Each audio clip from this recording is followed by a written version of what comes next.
Earthquakes ensure that life is never the same.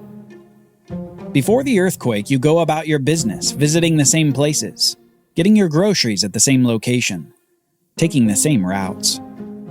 But after the earthquake, life changes in dramatic ways. The grocery store is destroyed, so you find a new place for food. The roads are in shambles, so new routes are needed. Your livelihood is in question because of all the life disruption. The earthquake has changed your life, and it will probably never be the same again. This is probably what it felt like to the population of the tribes of Israel during this earth-shaking development of the kingdom's division. They knew that life would never be the same. Old alliances had faltered. Old routes were now through enemy territory.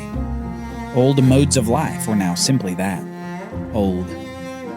The people were now under a new way of life, with new rules, new boundaries, and new kings. The era of the United Kingdom under Saul, David, and Solomon had given way to the era of division. An era with the kingdom of Israel in the north and the kingdom of Judah in the south. Brother kingdoms who would battle it out for supremacy. Now, when recovering from an earthquake, there's something that naturally happens in a community.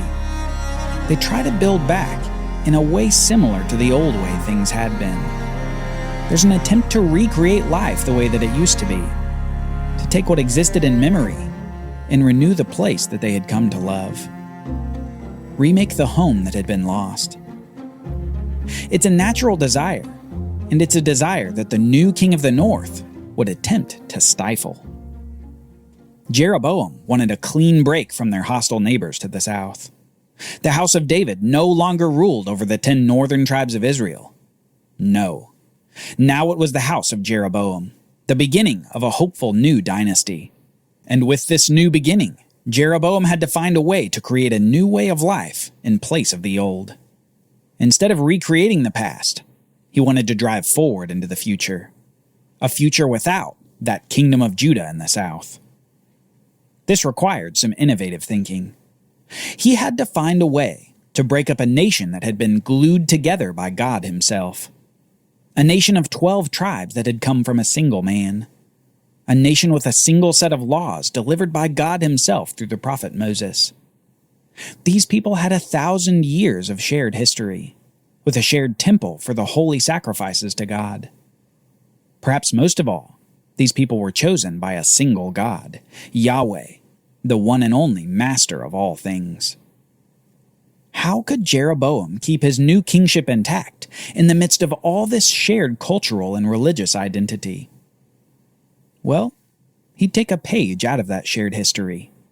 He'd rip it out, and he'd use it as a basis for a new history and a new trajectory. He'd create progress through regressing to one of the worst moments in all of Israel's history.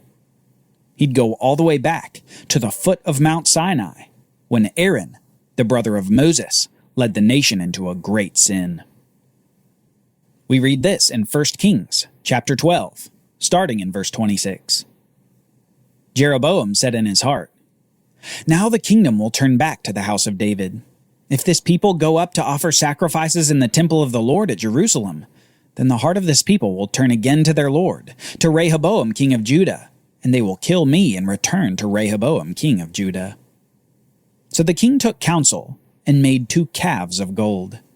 And he said to the people, "You have gone up to Jerusalem long enough.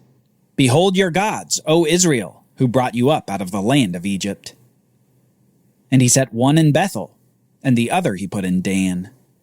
Then this thing became a sin, for the people went as far as Dan to be before one.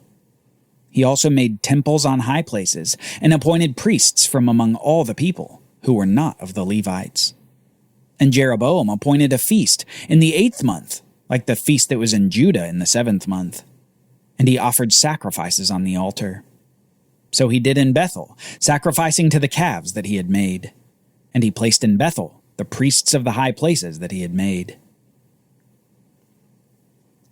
This promising leader Jeroboam commits immediate and awful violations of God's law that he'd given the nation. He sets up his own golden calf gods. He sets up his own priesthood, and he sets up his own religious feast. Not only that, but he brazenly quotes Aaron from the Exodus account and says this about the golden calves: "Behold your gods, O Israel, who brought you up out of the land of Egypt." With Aaron's words, he leads the 10 northern tribes into a regression to the pagan sin from the wilderness generation. Jeroboam suddenly and foolishly burns the cultural good of Israel, and only brings back the haunting past of rebellion. His innovative journey forward is nothing less than a perversion of the law that God gave the nation. So much so that it's as if he set aside the law completely to make his own way. Jeroboam doesn't just turn his back on all the positive history of united Israel. He also tragically turns his back on the God of Israel. Now, the priests from the tribe of Levi see what's happening around them in the north, and they know that nothing good will come of it. Jeroboam has rejected the true priesthood in favor of false priests, and they know that their place will be with the kingdom of Judah to the south. So soon after Jeroboam began making idols, the Levites head south and defect to Judah.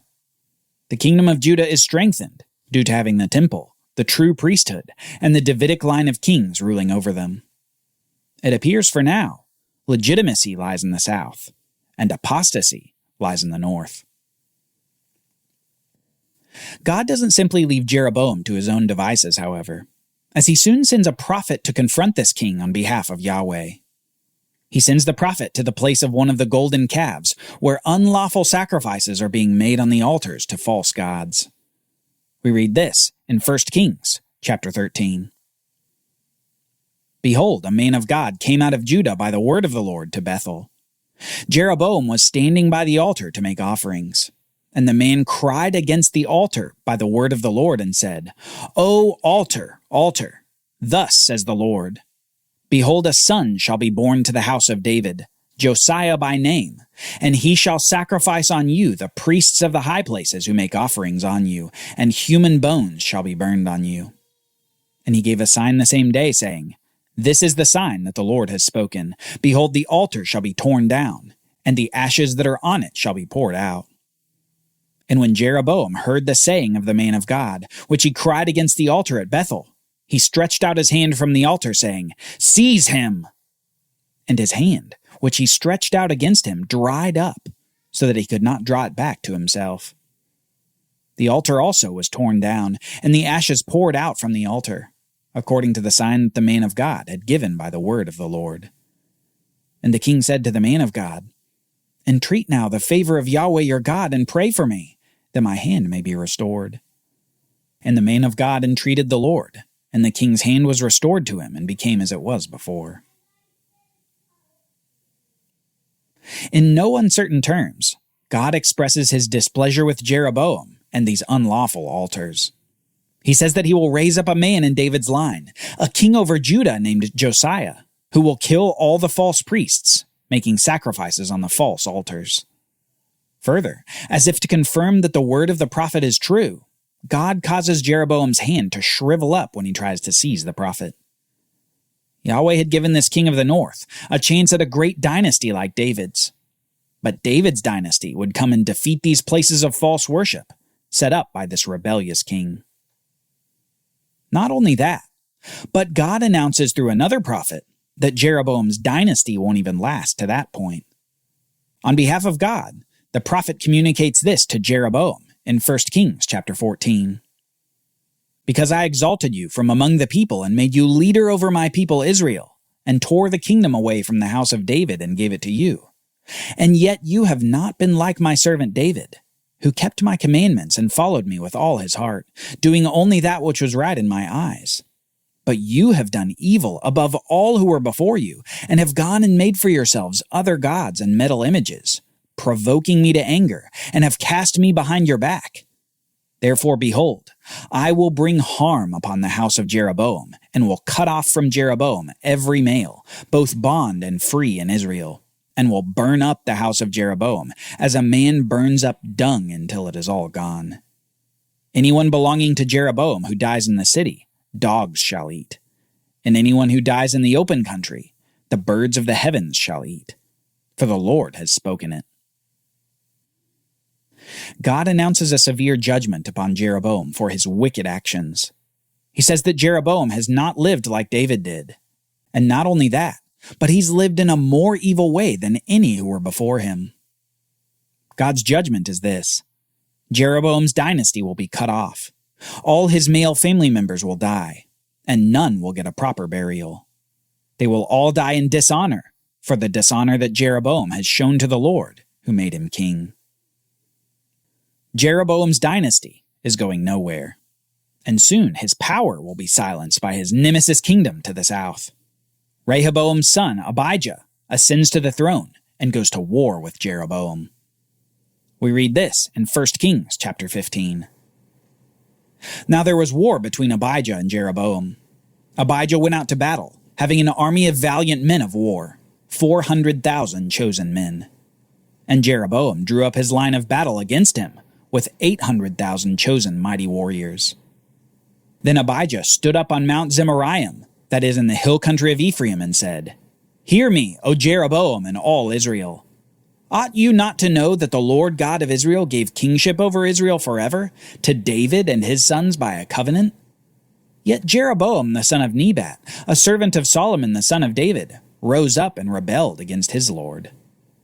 And now you think to withstand the kingdom of the Lord in the hand of the sons of David?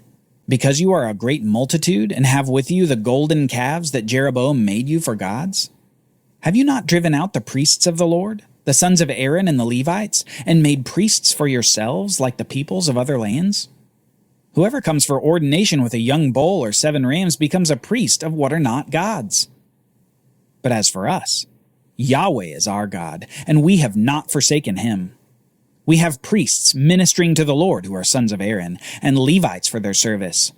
For we keep charge of the Lord our God, but you have forsaken him. Behold, God is with us at our head, and his priests with their battle trumpets to sound the call to battle against you. O sons of Israel, do not fight against the Lord, the God of your fathers, for you cannot succeed." Abijah draws up 400,000 men of Judah against 800,000 from Jeroboam and Israel. The odds are against Abijah, but he courageously depends upon the Lord and the faithfulness of the kingdom of Judah to Yahweh. He says that Israel is foolish to come against Judah, because with Judah is the true priesthood, the true promises, and the true law. He appeals to their knowledge of their shared culture and their shared God. And he finally says, "Do not fight against Yahweh, for you cannot succeed." Abijah attempts to stop the battle before it starts, to potentially rescue the unity of the nation that they once had. In the meantime, Jeroboam has other plans. He sends a secret force behind the army of Judah to ambush them so that they'll have to fight at the battle line and at their rear flank. You can imagine Jeroboam tasting victory before the battle has even started. He has more men and a superior position. Judah might as well surrender, were it not for Judah's God. We read this, starting in verse 13.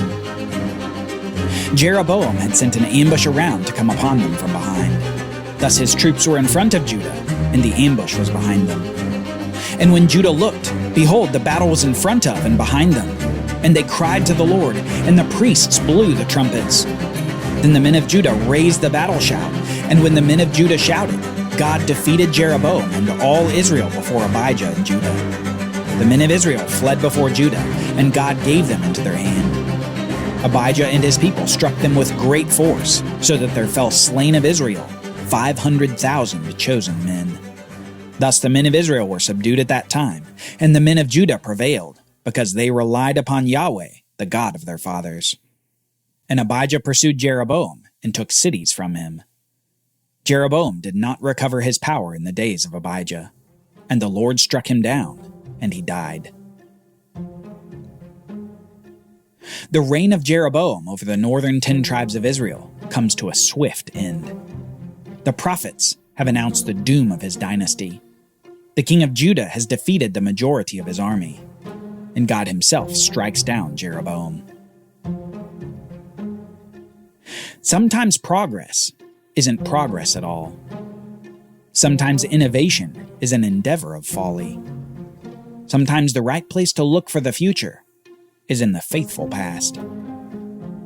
Jeroboam had innovated in folly, and he fell like other pagan kings before him.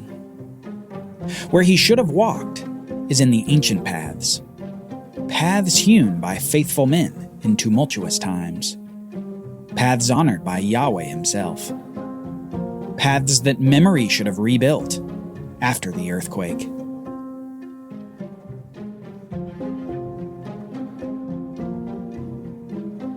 Join us next time as we look back before we move forward.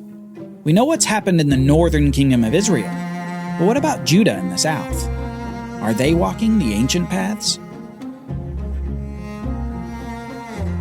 For Bible readings, reflection questions, and quizzes, don't miss the Bible Brief app.